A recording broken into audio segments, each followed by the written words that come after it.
Shoranur bus സ്റ്റാൻഡിലെ നഗരസഭയുടെ comfort station വീണ്ടും അടച്ചുപൂട്ടി. ശൗചാലയത്തിലെ വെള്ളത്തിൻ്റെ പ്രശ്നങ്ങളും കുഴികളിൽ നിന്ന് മലിനജലം നിറഞ്ഞ് റോഡിലേക്ക് ഒഴുകുന്ന പ്രശ്നവുമാണ് കംഫർട്ട് സ്റ്റേഷൻ അടയ്ക്കാൻ കാരണമായത്. മലിനജലം റോഡിലൂടെ ഒഴുകുന്നത് മൂലം ദുർഗന്ധം വമിക്കുന്നതിന് കാരണമാകുന്നുണ്ടെന്ന് നേരത്തെ നാട്ടുകാർ പരാതി ഉന്നയിച്ചിരുന്നു. ശൗചാലയത്തിലെ വെള്ളത്തിൻ്റെ പ്രശ്നങ്ങളും കുഴികളിൽ നിന്ന് മലിനജലം നിറഞ്ഞ് റോഡിലേക്ക് ഒഴുകുന്ന പ്രശ്നവുമാണ് ഷൊർണൂർ ബസ് സ്റ്റാൻഡിലെ നഗരസഭയുടെ കംഫർട്ട് സ്റ്റേഷൻ വീണ്ടും അടയ്ക്കാൻ കാരണമായത്. കഴിഞ്ഞ ദിവസങ്ങളിലും ഇത്തരത്തിൽ മലിനജലം പുറത്തേക്ക് ഒഴുകുന്നത് കണ്ട് വഴിയാത്രക്കാരും കടയുടമകളും പരാതിയുമായി രംഗത്തെത്തിയിരുന്നു.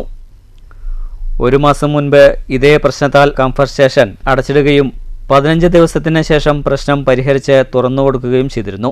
ഷൊർണൂർ മാർക്കറ്റിലേക്ക് നിരവധി ആളുകൾ എത്തുന്നത് ഈ റോഡിലൂടെയാണ്. മലിനജലം റോഡിലൂടെ ഒഴുകുന്നത് ദുർഗന്ധം വമിക്കുന്നതിനും കാരണമാകുന്നുണ്ടെന്ന് നാട്ടുകാർ മാസങ്ങൾക്ക് മുൻപ് തന്നെ പരാതി ഉന്നയിച്ചിരുന്നു. നിരവധി ബസ് ജീവനക്കാരാണ് ഷൊർണൂർ കംഫർട്ട് സ്റ്റേഷനെ ആശ്രയിക്കുന്നത്. തൃശൂർ ഒറ്റപ്പാലം റൂട്ടിലോടുന്ന ബസ്സുകൾക്ക് ഷൊർണൂർ ബസ് സ്റ്റാൻഡിലേക്ക് നിർത്തിയിടാൻ കുറച്ച് സമയമാണ് ലഭിക്കുന്നത്. നിരവധി സ്കൂൾ വിദ്യാർത്ഥികളും യാത്രക്കാരും കംഫർട്ട് സ്റ്റേഷനെയാണ് ഉപയോഗപ്പെടുത്തിയിരുന്നത്. കംഫർട്ട് സ്റ്റേഷൻ സമീപത്തായി നിരവധി വ്യാപാര സ്ഥാപനങ്ങളാണ് സ്ഥിതി ചെയ്യുന്നത്. News centre Shoranur.